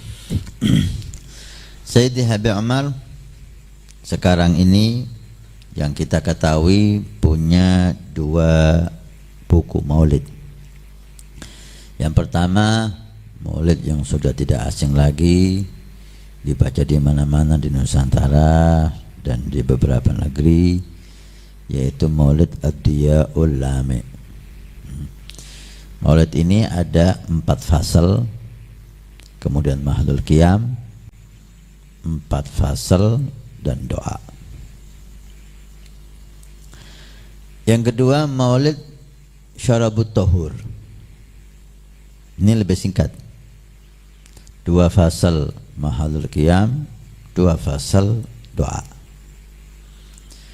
Kalau Maulid Habsyi, Maulid Diba itu lebih dari 4 fasal, 6 fasal panjang ya. Seakan-akan beliau itu membuat maulid itu untuk kita akhir zaman ini. Lakin minat tatwil kallatil himam. Jadi dikatakan kalau terlalu panjang itu semangat kita ini kurang. Orang akhir-akhir ini tidak bisa panjang-panjang. Untuk ibadah itu gak bisa panjang, perlu dibuat singkat ya, karena nafsu mereka seperti itu, masih lemah gitu. Lain dengan orang-orang dulu. Orang dulu duduk 2-3 jam itu tidak bergerak untuk baca maulid dan zikir. Kalau sekarang gak bisa. Maka beliau bikin Maulid Dia Ulami. Maulid Dia Ulami beliau bikin, yang saya tahu di kota Urdun ketika beliau dakwah di sana. Beliau pernah ditugaskan berdakwah, diminta untuk berdakwah di Urdun. Di situ beliau mengarang Maulid Ad-Diya'ul Lami. Sampai ada kalimat dari dinisbahkan kepada beliau, tapi saya enggak dengar sendiri, dengar dari teman-teman. Beliau mengatakan jika dakwah di Urdun itu hanya menghasilkan Maulid Diya'ul Lami udah cukup. Apalagi banyak hasil di sana. Artinya dari pentingnya Maulid dan manfaatnya Maulid Diya'ul Lami. 4 fasal setelah ya Rabbi Shallallahu Muhammad, 4 fasal pendek doa, 4 fasal pendek mahal qiyam, 4 fasal pendek doa. Di akhir sebelum kita pulang 98 atau setelah kita pulang ya, beliau buat maulid lagi, namanya Asyarabut Tahur. Lebih singkat lagi. Ini cocok untuk akhir zaman ini yang kepingin singkat-singkat ini. Maka setelah ya Rabbi Shallallahu Muhammad, 2 fasal pendek langsung mahal qiyam, 2 fasal pendek langsung doa selesai. Ini bagi yang ingin baca maulid semuanya nggak mau diputus, maka ini yang paling pas nih untuk zaman sekarang. Karena jangan orang itu dipaksa harus seperti kita, itu nggak pas. Kita senang baca maulid, maulid jangan dipotong dari awal sampai akhir. Oke, jangan baca maulid yang panjang. Kalau Anda ingin maulid nggak mau potong, baca maulid yang pendek. Kasihan awam ini, gitu loh. Jangan Anda buat mereka sampai sumpek baca maulid gara-gara terlalu panjang. Kita dakwah itu harus melihat, kata Habib Abu Bakar Gresik, mudaroh, syaratnya dakwah itu harus mudaroh, lihat kondisi masyarakat, gitu loh. Maka pas sekali Syarabut Tahur untuk akhir zaman ini ya, yang ingin maulid pendek dan pendek. Tentang asal mulanya, kisahnya kenapa dan kenapa, wallahu alam, kita tidak tahu persis tentang hal itu. Yang jelas yang kita ketahui, Ad-Diya'ul Lami yang kita ketahui beliau buat di Urdun ketika beliau berdakwah sebelum kita sampai ke Tarim. Nanti Syarabut Tahur setelah kita di Tarim. Kita di Tarim sekitar 94 ya, sampai 98. Yang saya ketahui seperti itu, wallahu a'lam. Nah, Ustaz, terima kasih banyak Ustaz atas jawabannya. Dan kita akan kembali pertanyaan berikutnya, datangnya dari hamba Allah di Kota Bandung. Pertanyaannya Ustaz, setahu saya Ustaz, puasa itu kan boleh dibatalkan kalau tidak kuat. Saya pernah membatalkan puasa qada karena waktu itu saya sedang bekerja dan kebetulan ada pekerjaan yang banyak karena takut tidak maksimal menjalani kewajiban saat bekerja karena sedang berpuasa. Dan sebenarnya bisa saja saya tahan puasa sampai akhir maghrib, tetapi takut lalai, tidak maksimal menjalankan kewajiban saat bekerja, jadi saya batalkan Ustaz. Ini bagaimana seperti ini Ustaz? Kalau dari pertanyaan Anda puasa godok, berarti godok Ramadan atau godok kafarah, artinya godok wajib. Jika godok wajib, maka hukumnya wajib. Puasa yang wajib tidak boleh dibatalkan kecuali tidak mampu. Tidak mampu meneruskan. Jam 2 siang udah nggak kuat. Kalau diteruskan puasa dia sakit. Diteruskan puasa dia pingsan. Jangan, batalkan. Karena kondisi ini Anda nggak kuat dan Anda tidak wajib lagi meneruskan puasa dan Anda boleh berbuka. Jika Anda paksa sampai menjadi madarat, haram. Puasa haram kalau menjadikan madarat, karena Islam tidak pernah memaksa seseorang dalam suatu ibadah. Tapi Yang saya pahami dari pertanyaan Anda takut pekerjaan Anda tidak maksimal. Anda bukan tidak kuat, tapi Anda takut tidak maksimal. Itu tidak boleh menurut saya. Itu tidak boleh. Karena Anda bukan tidak kuat puasa, tapi Anda takut kerjaan Anda tidak maksimal. Anda kuat kalau saya pahami, tapi kekuatan Anda, konsentrasi Anda berkurang karena lapar, sehingga Anda takut pekerjaan Anda tidak maksimal. Ini nggak boleh, nggak boleh dibatalin, kecuali kalau Anda nggak kuat. Artinya nggak kuat apa? Kalau diteruskan sakit, bukan kalau diteruskan kerjaan tidak maksimal. Lain ya, lain. Kalau saya teruskan saya sakit, saya pingsan, Anda saat ini boleh berbuka. Nah, Ustaz, terima kasih banyak Ustaz atas jawabannya, dan juga kepada Akhina, hamba Allah di kota Bandung ya, atas pertanyaannya. Baik, kita angkat kembali pertanyaan berikutnya. Datangnya dari Mu'assib dari Malaysia yang bertanya, Habib, apa hukumnya sembahyang terbayang wajah Habib dan kadang terbayang wajah orang tua yang sudah meninggal? Mohon penjelasannya, Habib. Ini termasuk tidak khusyuk.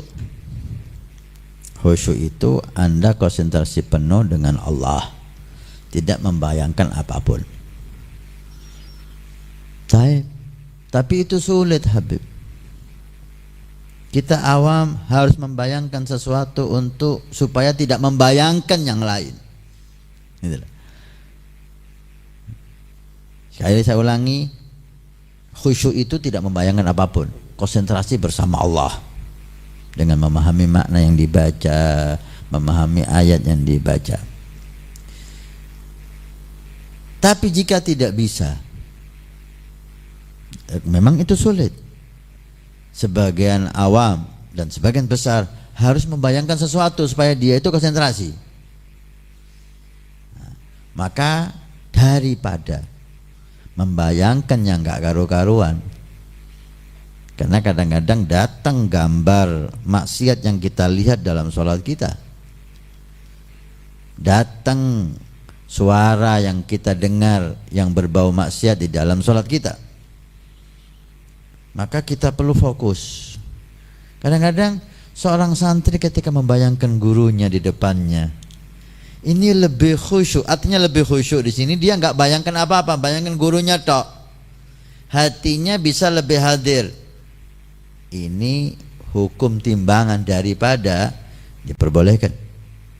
Daripada ingat yang lain, lebih baik ingat orang saleh. Kan gitu. Daripada ingat penyanyi, ingat bintang film, ingat pemain bola, kan lebih baik ingat aulia as-salihin yang kita kenal, dan itu memang terbukti lebih khusyuk. Lebih khusyuk. Kita kadang-kadang ketika repot khusyuk, kita bayangkan Habib Omar di depan kita, kita lebih mudah untuk khusyuk. Itu memang kurang. Tapi kalau memang kadar kita seperti itu, mau diapain? Oh, jangan bayangkan Habib. Loh, kalau tidak membayangkan kiai, tidak membayangkan Habib yang saleh yang kita yakini wali, datang bintang film di depan kita, nggak apa-apa. Gitu. Ganti datang penyanyi di depan kita, kan lebih parah itu. Kalau memang kadarnya seperti itu, jangan dipaksakan, gitu loh. Jangan kita larang sesuatu yang kurang istimewa kalau dia tidak bisa istimewa. Paham ya? Kita tidak bisa istimewa, khusyuk murni nggak bisa. Kalau kita bayangkan guru kita, kita bisa lebih khusyuk. Kalau nggak kita bayangkan, datang gambar-gambar lain yang jelek di sholat kita. Oh, dan jelas lebih afdal bayangkan orang saleh mengingatkan kita kepada Allah Subhanahu wa taala, walaupun itu kurang maksimal daripada jelek. Daripada jelek kan lebih baik kurang maksimal. Memang lebih afdal maksimal, tapi siapa yang mampu? Pertanyaannya siapa yang mampu, gitu. Maka menurut saya, dan itu kita tanyakan kepada guru-guru kita, kalau memang itu membuat kamu lebih khusyuk, lebih hadir hatimu, tidak keluyuran kemana-mana, nggak ada masalah. walaupun itu kurang sempurna. Nah, Ustaz, terima kasih banyak Ustaz atas jawabannya. Dan kita angkat kembali datangnya dari Abu Hamzah from English Ustaz. Wah, dari bahasa Inggris lagi nih Ustaz. Ini malam ini Masya Allah dari Australia, dari Inggris. Pertanyaannya bahasa Inggris, coba dibaca bahasa Inggrisnya Ustaz Amin. Artinya Ustaz Amin perlu belajar bahasa Inggris ini dan saya perlu belajar bahasa Inggris. Ayah, fadal. Allah. Pertanyaan dari teman Ustaz. Saya mu'alaf 2 tahun nih katanya Ustaz. Alhamdulillah. Bagaimana cara menghadapi gangguan dan kebencian daripada mayoritas non-muslim di kota kami katanya Ustaz. Hani'an lakum, kita ucapkan selamat bagi Anda. Congratulations, apa selamat itu? Ya, kita ucapkan selamat dan salam cinta kami kepada antum Abu Hamzah. Masya Allah. Allah barik fikum wa fi ma ma'akum di sana. Mudah-mudahan kita bisa berkunjung ke Inggris untuk dakwah ilallah dan berjumpa saudara-saudara muslim di sana. Amin ya rabbal alamin. Memang semakin banyak gangguan, maka Islam Anda semakin hebat, iman Anda akan semakin istimewa. Kita yang hidup di Indonesia ini nggak ada gangguan, maka iman kita ini belum teruji. Iman kita ini kuat apa enggak kita nggak tahu, karena kita nggak ada gangguan. Sekitar kita muslimin, sekitar kita cinta ulama, cinta solehin, sesama muslim. Tapi ketika Anda di kalangan orang-orang yang membenci Islam, tidak faham tentang Islam. Kenapa dia membenci Islam? Demi Allah, dia nggak faham Islam. Dia melihat Islam di TV, dia melihat Islam di YouTube, dia melihat Islam di media, di mana mereka menggambarkan Islam dengan gambar yang jelek. Syawah alal Islam, gambar Islam dibuat gambar jelek. Memang ada saudara-saudara kita yang muslim yang menggambarkan Islam dengan jelek. Saudara kita sendiri mereka, dengan kasar, dengan membunuh, dengan ini, dengan itu saudara kita. Itu yang mereka lihat, sehingga mereka tidak tertarik dengan Islam. Tapi kalau dia tahu Islam secara sebenarnya, nggak ada yang nggak tertarik. Nah, agama Allah. Tentang gangguan ini membuat Anda semakin hebat. Saran saya, dengan keluhan Anda ini Anda sedikit beban. Berarti jangan terlalu Anda tampakkan keislaman Anda. Gak apa-apa, untuk awal. Sampai Islam Anda kuat benar. Kapan Islam Anda kuat benar? Tidak terpengaruh dengan siapapun. Seperti sahabat Bilal, disiksa tetap ahadun ahad. Dikasih batu besar di padang pasir, ahadun ahad. Dipukul, ahadun ahad. Wah, hebat, dia tampakkan Islamnya. Ammar, Yasir, sahabat Yasir, dibunuh ayahnya di depannya karena Islam, dibunuh ibunya di depannya karena Islam. Yasir nggak mampu, sehingga dia menyembunyikan Islamnya, dan dia datang ke Nabi Muhammad. Dia berucap ucapan yang disuruh orang kafir, karena kalau enggak dia akan dibunuh. Maka dia ucapkan dengan lisannya, tapi dia sembunyikan iman di hatinya. Gimana ya Rasulullah? Dia sedih, dia takut murtad.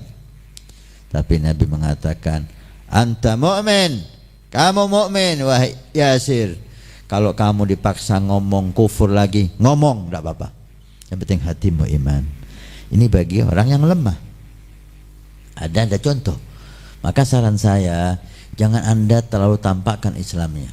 Sampai pada saat Anda kuat, atau lingkungan Anda udah mulai tahu Islam dengan gambar yang sesungguhnya, maka silahkan. Mudah-mudahan Allah perkuat Islam Anda, Allah jadikan semua keluarga Anda muslimin, dan Anda menjadi penyebab hidayah Allah kepada orang-orang di sekitar Anda. Amin ya rabbal alamin. Alhamdulillah wa syukurillah. Baik, terima kasih banyak kepada teman kita yang ada di Inggris ya atas pertanyaannya. Kita angkat kembali, ada tanya dari Abdullah dari Bogor ya. Ingin bertanya. Bogor ini Indonesia ya? Nah, Ustaz. Insyaallah. Baik, kita mau bertanya nih Ustaz. Ya Habib, kitab sirah yang bagus untuk pemula yang ada terjemahannya apa katanya Habib? Dan bagaimana agar bisa seperti orang lain punya cinta, rindu yang kuat kepada Nabi Muhammad SAW sampai menetiskan air mata. Padahal saya sudah banyak baca sholawat ya Habib, masih belum mungkin seperti itu ya Habib. Lalu bolehkah belajar baca maulid di YouTube Habib, semisal Majelis Rasulullah atau yang Darul Mustafa ya Habib? Saya jawab yang bawah dulu tentang belajar maulid di YouTube, sangat-sangat boleh dan itu bagus. Lagi di Darul Mustafa, Anda lihat live Darul Mustafa, Anda lihat sosok mulia Habib Omar dan tamu-tamu mulia, Anda juga membaca maulid ikut serta belajar maulid di yang Anda dengar, itu sangat bagus sekali, nggak ada masalah. Tentang kitab sirah sangat banyak ya, kitab sirah terjemahan. Mungkin Anda kalau udah senang baca maulid, Anda baca terjemahan maulid. Maulid itu sirah. Maulid itu sirah Nabi. Dikemas dengan bacaan maulid. Mulai sebelum Nabi lahir, ketika Nabi lahir, kemudian ada beberapa peperangan dalam maulid itu yang dikisahkan ya. Mungkin Anda pelajari terjemahan maulid dulu. Ada maulid Yaulame, ada maulid Habsyi, banyak udah terjemahannya. Anda pelajari. Setelah itu selesai, mungkin Anda perlu ada kitab sirah. InsyaAllah di pertemuan akan datang kita akan lihat mana kitab sirah yang bagus untuk awam ya, yang bagus untuk awam, untuk kita usulkan kepada Anda supaya Anda baca itu. Karena saya tidak tahu apakah sudah ada terjemahan bahasa Indonesianya, apakah belum. Yang ada ini kita lihat yang sudah ada terjemahan bahasa Indonesia, kita akan usulkan kepada Anda yang bagus. Dan doakan, saya sebetulnya ingin ada sirah Nabi di TV Al-Wafat Harim ya. Ada sirah Nabi di TV Al-Wafat Harim. Mungkin setelah ini nanti, setelah 24 jam bersama Nabi, 24 jam bersama Nabi Sallallahu Alaihi Wasallam, sebelum kita mulai kajian tanya jawab, setelah ini selesai, insya Allah kita akan membahas sirah Nabi. Nanti 10 menit sebelum tanya jawab kita baca sirah Nabi Sallallahu Alaihi Wasallam langsung bahasa Indonesia supaya bisa dipahami dan tentang Nabi Sallallahu Alaihi Wasallam. Apa yang kedua? Tentang menangis, membaca sholawat kepada Nabi, nggak harus Anda menangis, nggak harus Anda menangis. Dan tangisan itu bukan satu-satunya yang menunjukkan cinta. Memang tangisan karena rindu Nabi itu nilainya istimewa ya. Habib Umar pun pernah menyatakan tentang hal itu ya. Jika Anda ketika baca maulid menangis karena rindu Nabi, maka di hati Anda ada cinta, ada iman. Itu tandanya. Karena semua perlu tanda. Semua perlu tanda. Tapi enggak harus menangis. Karena tidak semua orang mudah untuk menangis. Ada orang itu cinta luar biasa, tapi dia kurang bisa meneteskan air mata. Mungkin Anda perlu sentuhan seni untuk memancing air mata Anda itu untuk keluar. Mungkin sentuhan lagu yang indah, mungkin sentuhan musiknya yang indah gitu ya. Dan sentuhan seni itu dari suara, dari musik itu menggugah dan membuat air mata kita keluar. Yang penting tambah cinta kepada Nabi, tambah salawat kepada Nabi. Mudah-mudahan Allah mengumpulkan kita bersama Nabi. Amin ya rabbal alamin. Alhamdulillah wa syukurillah. Baik, terima kasih banyak kepada Akhina Abdullah dari Bogor atas pertanyaannya. Dan kita angkat kembali pertanyaan berikutnya. Datangnya Abu Jamal di Jawa Timur. Ustaz ingin bertanya, saat ini Indonesia kembali kedatangan tamu mulia, yaitu Al-Habib Muhammad bin Al-Munsib Al-Habib Ali Al-Habsyi. Afwan pertanyaannya Ustaz, siapakah beliau? Dan katanya juga putra daripada Munsib Al-Habsyi. Munsib itu apa katanya Ustaz?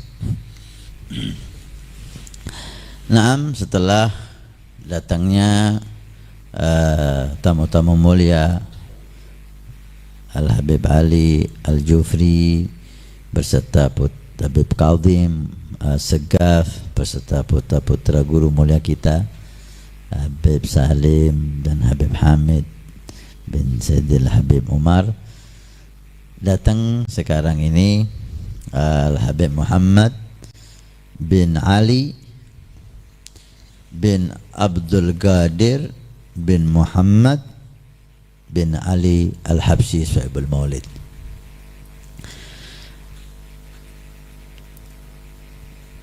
Pengarang Maulid Samtud Durar yang tersebar seluruh dunia ini Al-Habib Ali bin Muhammad Al-Habsyi dari Sewun, kota Sewun di Hadramut di Yaman. Beliau punya putra banyak, di antaranya Habib Muhammad yang menjadi khalifah beliau. Khalifah beliau ini diberi julukan Munsib. Khalifahnya, khalifah dari Habib Ali, karena ada beberapa anaknya Habib Ali yang lain, tapi yang jadi khalifah Al-Habib Muhammad bin Ali Al-Habsyi. Habib Muhammad bin Ali Al-Habsyi Sahibul Maulid ini punya putra banyak juga, tapi yang menjadi khalifah putra beliau yang namanya Abdul Qadir. Jadi Abdul Qadir bin Muhammad bin Ali Al-Habsyi Sahibul Maulid. Al-Habib Abdul Qadir juga punya beberapa putra, tapi yang menjadi khalifah beliau putranya yang bernama Al-Habib Ali bin Abdul Qadir bin Muhammad bin Ali Al-Habsyi Sahibul Maulid. Habib Ali bin Abdul Qadir ini masih hidup, mudah-mudahan panjang umur, sehat walafiat, dan beliau yang menjadi khalifah dari ayahnya, dari kakeknya sampai ke Habib Ali Sahibul Maulid. Habib Abdul Qadir ini, Habib Ali bin Abdul Qadir yang sekarang jadi munsib, jadi khalifah, punya putra.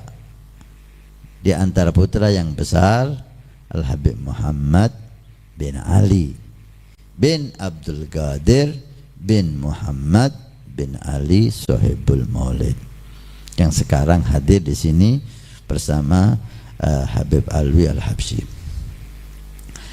Tentang Habib Muhammad bin Ali Al-Habsyi yang datang sekarang, beliau adalah khalifah ayahnya. Usianya masih muda, dan beliau waktu kita di Tarim sering bersama kita, masih muda, sering bersama kita, berguru bersama di Sayyidi Habib Umar bin Hafid, dan beliau diambil mantu oleh Habib Umar. Jadi Habib Muhammad ini menikah dengan putrinya Habib Umar, jadi menantunya Habib Umar. Dua pangkatnya ini berarti ya, pangkat dia keluarga Munsib, putra Munsib Habsyi, cucu Habib Ali Habsyi.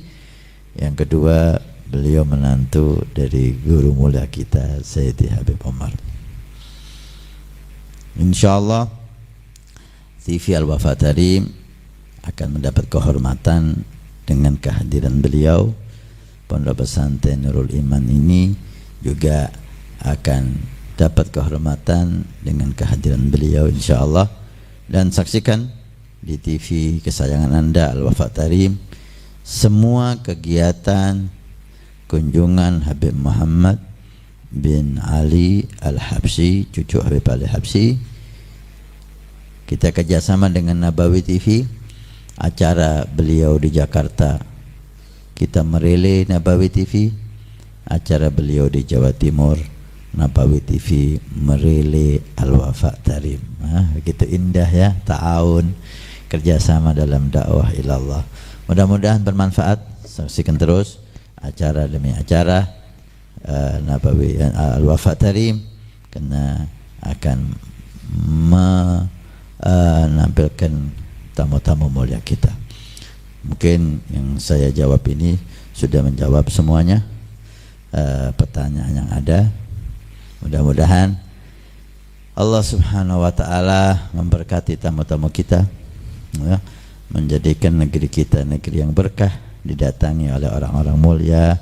Setiap tamu mulia menunjukkan hubungan kita dengan Hadramaut, ya. Hubungan kita dengan Tarim, dengan Sewun sangat indah, sangat kuat. Mudah-mudahan Allah jaga dan Allah selamatkan dari orang-orang ingin memutus hubungan ini, ingin merusak hubungan ini dengan alasan apapun tidak bisa kita terima. Allah Subhanahu wa taala tutup kejelekannya, Allah jauhkan dari kita semua. Mudah-mudahan Allah beri hidayah kita, Allah beri taufik kita, dan TV Al-Wafa Tarim menjadi media untuk Anda yang jauh tidak bisa menghadiri, Anda bisa melihat, menonton dan mengambil manfaat berkah dari tamu-tamu mulia kita. Alhamdulillah Rabbil Alamin. Assalamualaikum warahmatullahi wabarakatuh. Waalaikumsalam warahmatullahi wabarakatuh. Alhamdulillah wa syukurillah. Para pemirsa TV Al-Wafa Tarim yang dirahmati oleh Allah Subhanahu wa taala, dan juga para pemirsa Nabi TV yang dirahmati oleh Allah Subhanahu wa taala dimanapun antum berada. Terima kasih banyak atas kebersamaan Anda yang dimanapun antum berada, yang sudah menyaksikan kami di malam hari ini, yang sudah sama-sama belajar bersama dengan guru bersama Mukarram Hasan bin Ismail Mudhar. Mudah-mudahan beliau sentiasa dipanjangkan umur oleh Allah Subhanahu wa taala dalam keadaan syahwal afiyah, dan mudah-mudahan ilmu-ilmu yang kita dapat dari beliau dijadikan ilmu yang berkah, yang bermanfaat oleh Allah Subhanahu wa taala. Dan nantikan pertanyaan-pertanyaan yang masih belum diangkat di malam hari ini, insyaallah akan diangkat di pertemuan yang akan datang. Al-Fakir mengucapkan terima kasih banyak atas mana Anda, dan kami akhiri wabillahi taufiq hidayah wa ridwannya. Assalamualaikum warahmatullahi wabarakatuh.